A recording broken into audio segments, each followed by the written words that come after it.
নেতাকর্মীদের গ্রেফতার হয়রানি বন্ধ না হলে এসপি অফিসের সামনে বসে নির্বাচন করবেন স্বতন্ত্র মেয়র প্রার্থী তৈমুর আলম খন্দকার। নারায়ণগঞ্জ সিটি নির্বাচনে প্রচার চালানোর সময় তিনি একথা বলেন। এদিকে সংসদ সদস্য হয়ে শামীম ওসমান কিভাবে মাঠে থাকবেন সেই প্রশ্ন আওয়ামী লীগ প্রার্থী সেলিনা হায়াত আইভীর। আরও জানাচ্ছেন জয়ন্ত কর্মকার। আগামী 16 জানুয়ারি হবে নারায়ণগঞ্জ সিটি নির্বাচনের ভোট। প্রচারণায় তাই কমতি রাখছেন না প্রার্থীরা। শুধু তাই নয়, অভিযোগ পাল্টা অভিযোগ কিংবা কথার লড়াইও চলছে। আওয়ামী লীগের প্রার্থী সেলিনা হায়াত আইভী বলেছেন, শামীম ওসমান নয়, তার আস্থা দল ও প্রধানমন্ত্রীর উপর।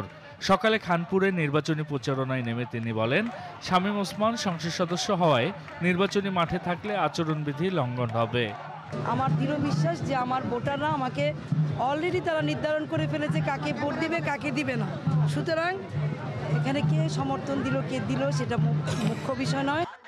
এদিকে স্বতন্ত্র মেয়র প্রার্থী তৈমুর আলম খন্দকার সুষ্ঠু নির্বাচনের জন্য প্রধানমন্ত্রীর হস্তক্ষেপ চেয়েছেন।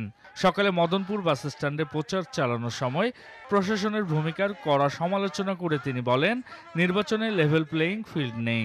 আমি মাননীয় প্রধানমন্ত্রী সবিনয়ে আপনাকে নিবেদন করে বলছি যে ভাবমূর্তির প্রশ্নে, আপনার নিজের ভাবমূর্তির প্রশ্নে বিষয়টি আপনি বিবেচনা করবেন এবং নারায়ণগঞ্জে আমরা যাতে নির্বাচন করতে গিয়ে হয়রানি না হই সে ব্যাপারে আমি আপনার সদয় হস্তক্ষেপ কামনা করি। আওয়ামী লীগ নেতা জাহাঙ্গীর কবির নানক ঘুঘুর ফাঁদ দেখানোর কথা বলার পরেই নেতাকর্মীদের হয়রানি করা শুরু হয়েছে বলে অভিযোগ করেন তৈমুর আলম খন্দকার। জয়ন্ত কর্মকার, নাগরিক।